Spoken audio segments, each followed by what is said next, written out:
Welcome back to AM Sports Cover 4. So, Jay, we didn't get the opportunity to talk about this, but I did want us to get together and talk about the Clemson Tigers. And it looks like the South Carolina court is on the verge of breaking the ACC. Now, Jay, in our last video, we covered conference realignment. We talked a little bit about what we thought could possibly happen or what could move the needle in the direction of both Florida State and Clemson. And I've always thought that it was the discovery that could possibly move the needle in favor of those two teams. And it's mostly around that contract. Now, it's clear to me, Jay, that ESPN and the ACC does not want that contract out in the public because apparently they're calling it trade secrets, Jay. So they're saying that there are things in there that would compromise ESPN in terms of their competitive edge relative to networks like Fox and things of that nature, because they would know how deals are structured, things of that nature. Now, it feels like to me that, what they've offered the ACC and all that stuff, most of that stuff is already public knowledge. So I don't quite understand what exactly would be in a contract that would be a quote unquote trade secret. It just feels like there's stuff in there that could sway this in the direction of FSU and Clemson. And that is the reason why they don't want that information released. They don't want it in discovery. The thing about it for me, though, Jay, is like, how is it that you're holding someone to a contract? You're stating that you don't have the ability to take your media rights with you as you leave a conference, but you won't share the entirety of the contract with those two teams. Like, how am I signed to a contract where I don't know everything that's in the contract? That is just completely bizarre to me. Now, again, I'm not a lawyer, but simply put, it doesn't make sense to me. Now, the South Carolina courts have ordered that the ACC and ESPN will have to release that document, that contract, right? So they're going to have to allow Clemson to see what is in that contract. I don't know if there's going to be any pushback from the ACC. I would imagine there would be from the ACC and the ESPN, maybe trying to stop Clemson from being able to have access to that contract. And they're also stating that if there's another court that requests that information, they will allow that information to be requested from that other court, which means the court in Florida would have access then to that contract as well. That's what I'm understanding it to be. I haven't seen any lawyers actually cover this. I'm surprised I haven't seen any lawyers cover this yet, Jay, but that's what I'm understanding all of that to mean. If that is the case, I think we'll see this get settled much sooner than what I originally thought. I would say there will be an announcement by FSU and Clemson prior to the start of the 2024 campaign, just because there's no way that the ACC or, matter of fact, ESPN is going to allow that information to be out there. They're going to settle.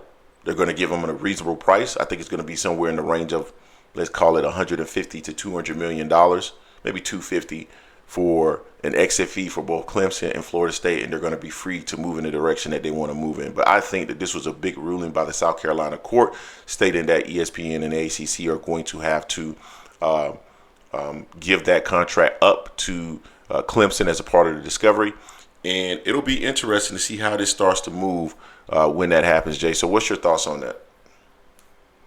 Yeah, I mean, it's definitely a win for for the good guys, I guess you could say in this instance, as far as the teams really trying to get out of the ACC, such as FSU and Clemson, since they're the top two teams in the ACC. With them moving like they are, the ACC got to tread lightly and got to really do either what's right or they're gonna get left in the dust. Because once these two get out of there, those two teams have been carrying the ACC, to be honest with everyone.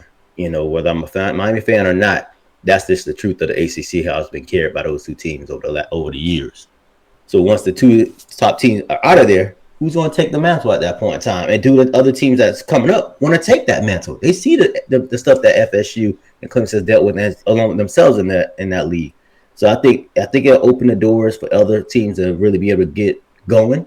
I know some teams may have other hurdles and other things within their contract that may be further hurdles that may make them wait before they can hop on the bandwagon like FSU and Clemson. But, the writing's on the wall. It's just a matter of time. It's not when, it's not if, it's when it's going to happen, because the stuff is coming out. and those two teams are leading the march out of the ACC.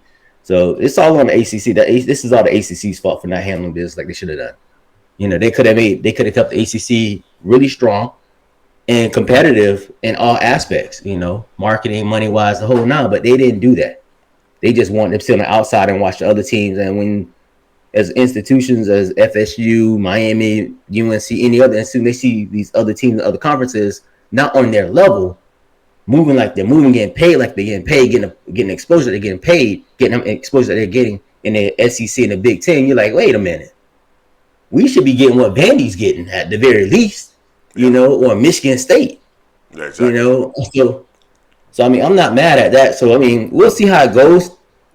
I do wonder what the ACC might try to have up their sleeve to try to put a kibosh on this, or they're just going to do what they can to penalize FSU and Clemson. But I think FSU and Clemson are on the better side of it because the other teams that's going to follow later, I think they might have stiffer penalties because the ACC, like, we can't let everyone go.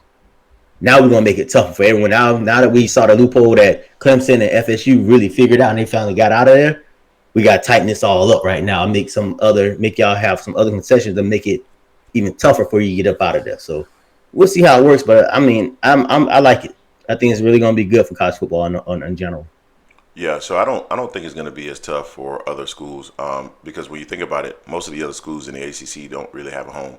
So I think the ACC could possibly stay together if Clemson and Florida State ends up moving on. When you think about UNC has a home, but they're tied to North Carolina State, and it's going to be very difficult to get somebody to concede to North Carolina State to bring them in. So they have a challenge over there in UNC. Now Notre Dame, of course, they're gonna find a home. But outside of Notre Dame, UNC, and the other two ski right now, Miami would be the only other leading candidate. But right now, it doesn't feel like they have a home because they voted for ACC to sue Florida State. So I don't think it's as easy for those other schools to get out as you might think. No, it's not. Notre Dame, yes. UNC gonna have a challenge, and then Miami got to find a home. So you guys tell us what you think in the comment section in regards to this. Clemson getting the opportunity to get access to the contract, I think is important. It's a big win, and we'll see what happens. Don't forget to hate, like, comment, and subscribe. This is AM Sports Cover 4, and we are out.